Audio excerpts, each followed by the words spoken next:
Alright, so I just wiped everything clean, so I need to put this on back real fast before oil starts leaking out again. So again, there's a dowel pin here, and there's also another one up on the top here, but it's actually in the engine right here. So I'm gonna leave that. And so there's these three little wire thingamabob over here. You guys can't see it. Put it that way. So these three little wire things, get that out of the way. You can see the dowel pin right here. So put this on here before my thing starts leaking oil again. And again, this thing is it's magnetized, so it just wants to suck in. I just wiggle a little bit, and it's in. Cool. So put these things down right here.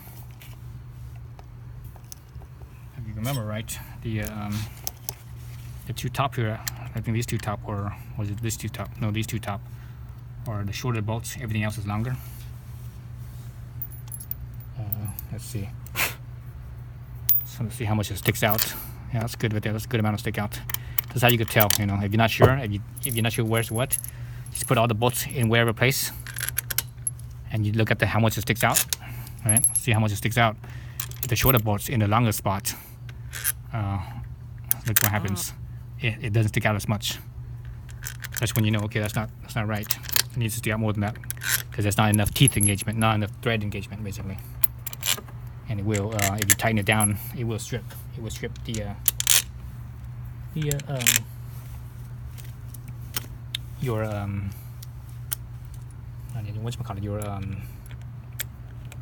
threads on your engine. So that's bad. That's a no-no right there. Because I mean, what you're supposed to do about that, you can't do nothing about that. Maybe put a helicoil on there, drill it out, and put a helicoil. But man, that's too much of a pain right there. So I'm starting hand tight from the bottom first. Why I'm doing the bottom first is because this is only hand tight, so it's no big deal. Oh, oily right here.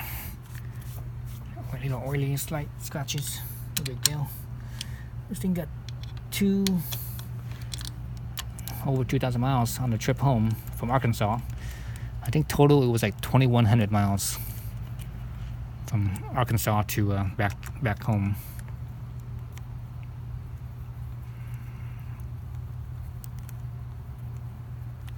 My hands are all oily, and this thing's tool's getting oily and it's hard to spin. It's slipping. My hands are slipping.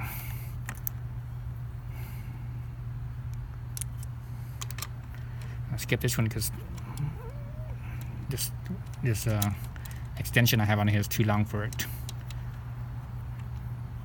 So just gonna do that one last.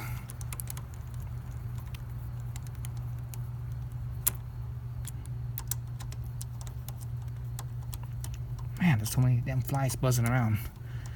It's been like that all season long. Not sure why. Maybe because we had a good amount of rain this past winter, spring. So there's all these bugs buzzing around.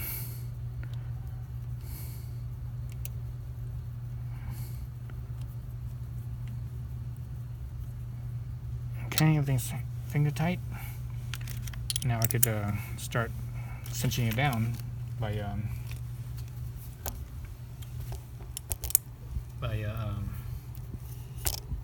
know, the proper pattern. Actually move the camera to this side. It's always hard to work filming because the camera's like right in front of my face here, right in my way. So you can see there's 2 bolts down here, 2 bolts down here. See 2, 4, 6, 7, 8 bolts. You want to go in a crisscross pattern, and you want to start in the middle first. So I'm actually going to start over here. Then I'm going to work my way, and this one up here is going to be the last one because it's the furthest one. So yeah, so that's what I'm going to do. So I'm going to go around probably 2 or 3 times. Just really lightly, right? Real lightly. Then over here, real lightly. And back down here, real lightly. I think I want that.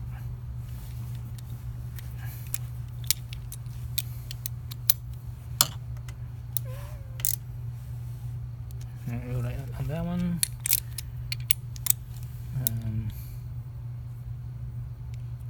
came from this one, right? Yeah, it came from that one. This one here, this one down here. Up here. My pattern's off. It should have been like that. Let's see. I should have went. There's 3 on this side. Should be 3 on that side. So I should want toot. Okay, that's what I should have did. All right, so I'm gonna go a little bit heavier. Right there, right there. And I'm gonna go clockwise. Right there, right there. 2. This is the 3rd one. 3rd one. I'm gonna skip this one up here because that's going to be last. That one in here.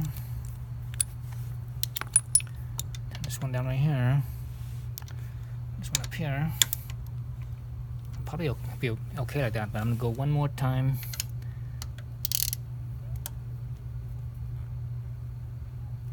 You know, when I took this off, it wasn't. These bolts weren't on very hard to begin with, so I believe I'm fine. That.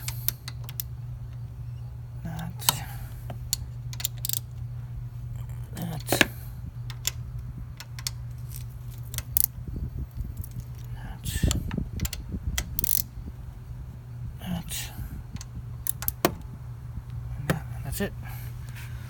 Okay, so I got all the covers back on. Now we just need to do the chain cover over here. So that one's gonna be kind of a pain. It's kind of stuck. Try to get it out. So it's gonna be more stuck trying to get it in because it's kind of a tight fit with all the there's other stuff in the way. Actually, you know what? I never cleaned the chain this whole time. I have over 2,000 miles on it. I never cleaned it or even lubed it because it has this cover. You know, the cover here. So that's why I didn't do that. The cover keeps it a lot cleaner. And when it stays cleaner, you don't have to worry about it. The only thing you have to worry about is if it dries out. And I looked in it. I checked on my trip home from Arkansas, and it was not. It wasn't dry, so I just left it be. And still, even now, it still looks like it's okay. It's a little drier, but it's not. You know, it's not like that dry. Okay, so I wiped everything here on the cover here. I wiped the contact surface right here around this ring here. I wiped this down. I actually need to wipe. I should wipe the guard here as well. So that's the case guard. That's the thing that protects your engine case if the chain breaks. It will prevent the chain from shooting through your case and then punching a hole in your case. But also it's a safety thing so it prevents the chain from wrapping around potentially your leg as well. If it does shoot out this way somehow, you know, it doesn't. That guard's not there, it doesn't catch. Potentially, it could wrap around your leg, and you will lose your leg. You know, the chain will rip your leg right off. It's extremely dangerous to not have this guard. People are like, oh, you know, I hear people like, oh, you know, really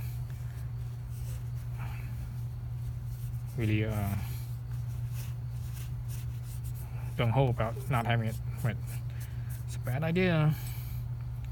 One of these days, it only takes that one time. It's just like seat belts. It only takes that one time to not have it, not wear it, and to get, you know, to be screwed. So it's neither this way or it's this way. I'm not sure. I need to put it up against the thing here. And this thing has these little holes here are the guides. Let's see which way fits.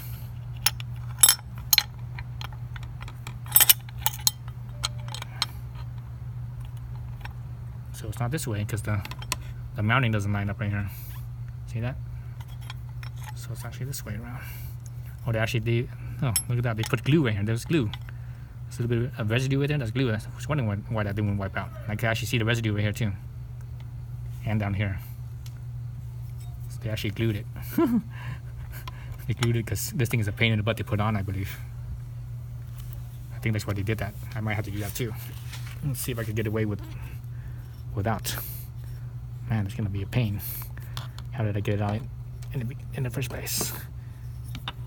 Let's see. Oh, I got it. So my finger's still back there holding the guard. I still have one tip of my finger on there, holding the guard. I believe that's it right there. So yeah, my finger was still down here on the bottom holding the guard. So I think I got it. Let's see. Shit.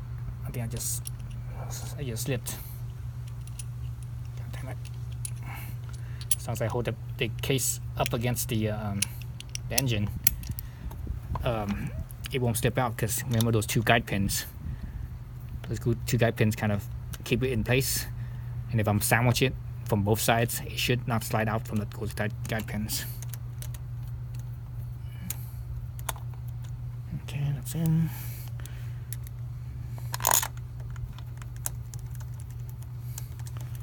Okay, so putting it in was a lot easier than taking it out, or the cover, I should say, not the whole piece, but the cover itself.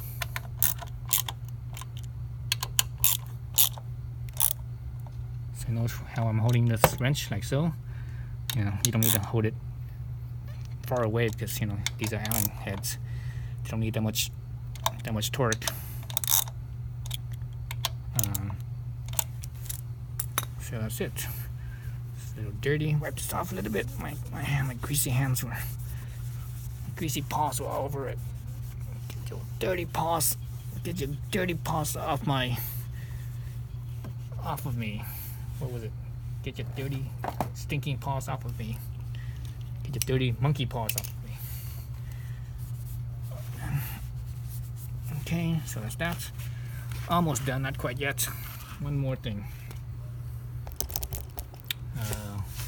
The shifter, right? There's a shifter right here. So I want to get the Japanese one, because the American one, this is required, where you have to shift up and down. That's a DOT regulation.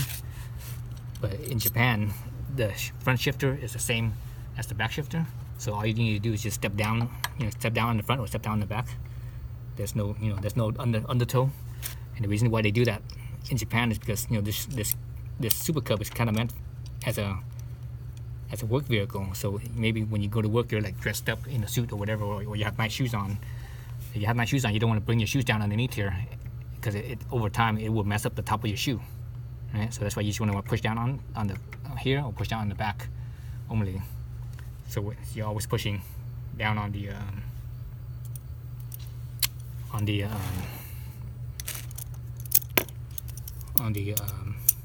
shifter. So that prevents you from messing up your shoes, basically.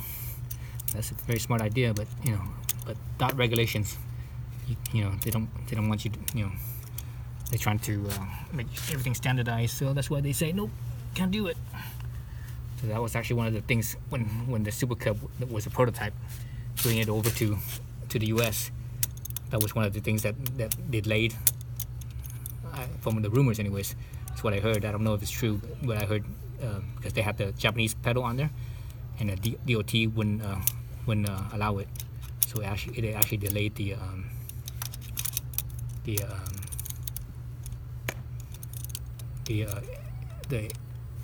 approval and the sale of the SuperCub in the US. Okay, so that's it. We're done. That's it. I wonder if I should open this up so you guys can see what it looks like in there. Yeah, I do that since I have the wrench right here, right in front of me. So this right here is an 8mm. And it's real light, because this is, this cover here is aluminum, so it doesn't need much. Oh shoot! I think I tightened it up too much when I did it last night. It should not be that tight. Oh jeez, that was definitely too tight. If you tighten aluminum that much, it'll strip, it'll round out. So there it is. There's the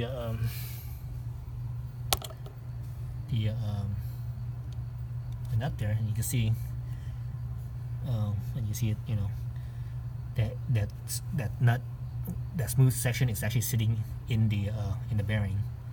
So it's good. That's how it's supposed to be. So that's how the outside crank gets supported by the bearing. So now this thing has full bearing support. One on each side of the